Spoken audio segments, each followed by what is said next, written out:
Ready? Mm-hmm. Good evening, everybody. My name is David.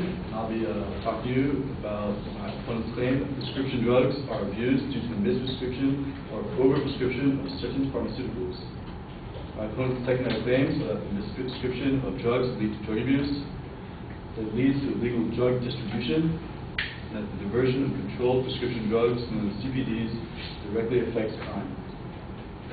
My response to the claim is that prescription drugs are an important part of the medical field, which are not responsible for any abuse. The response to secondary claim 1 is that drug abuse is caused by desire to utilize drugs, not their availability. The evidence challenge that the speaker advocates that drugs are given to people with no medical needs. However, there is no evidence given, nor that can be proven, that drugs are given to people with no medical needs. Secondly, addictive personality has to be determined by a licensed psychologist, and its effects with individuals varies greatly from case to case. The advocate provides the fact that 4,000 fatal poisonings from opioid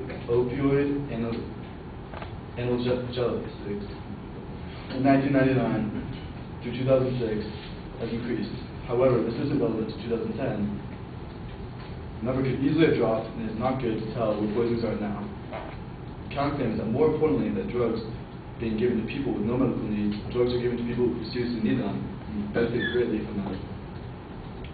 Response to secondary claim number 2 is that drugs don't lead to the distribution of illegal products, or human seed. Drugs are sold and used without prescriptions because people find that it helps them lose weight and even study better without having the record of purchasing or using these drugs. These drugs can have great benefits to individuals. However, insurance companies do not wish to pay for the products being purchased. Anything that can be sold for profit, not just drugs. It's the economy that functions because of profit. Again, statistics based 3 years ago can't be used as considered evidence valid today, as statistics do change and become more relevant and outdated. Counterclaim that the Drug Enforcement Agency is cracking down on doctors, and the DEA has a toll-free international hotline to report the illegal sales and abuse of prescription drugs, which is 1-877-RX-ABUSE. Our response to the secondary claim number 3 is that controlled prescription drugs show no hard evidence towards the claim that they lower the property value or increase the crime rate. In fact, heroin use has increased faster than any other drug in the United States among middle-class areas, yet they remain in the middle class and not below the poverty line. This is Tom Brady, a licensed practicing medical doctor. Additionally, the advocate shows no evidence of gang violence, distribution, or crime rates among controlled prescription drugs. From personal experience and knowledge, prescription drugs is not dealt among gangs, but from individuals who know each other. Drugs are purchased from a pharmacy and then sold to friends or acquaintances looking to purchase the drug through commonality. Many measures, including increased prosecutions of physicians, increased restrictions on several prescriptions, and drug monitoring programs are in effect and help lower the legal drug sales and distribution as of the year 2007.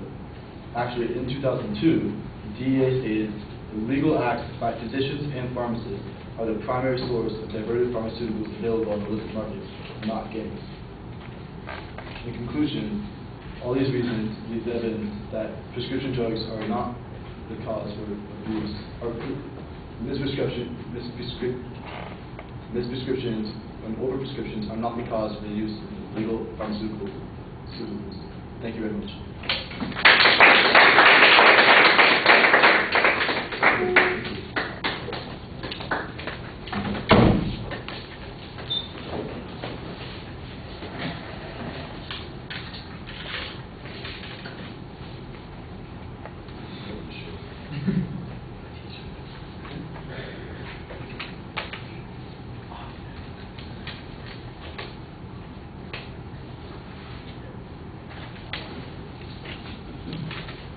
All right, well, you labeled the claims pretty clearly. I think you're making an interesting counterclaim here, but it seems like it's based on parsing the phrase that the advocate presents, arguing that it's not the drugs, but it is the users of the drugs. And I appreciate the distinction, but I'm not exactly sure that it is an important one for the causality argument that you were making, except that there are a couple of points where you do suggest that there might be some causal criticisms. For example, the heroin issue that you have on the third point and then the argument that that the drugs get distributed through users who are legal users who had needs, and I think that that's a pretty good argument on that particular point, and that it's not really an underground system that is creating this problem, but it's a social network system that creates the problem. I think you need a little bit more evidence on that point.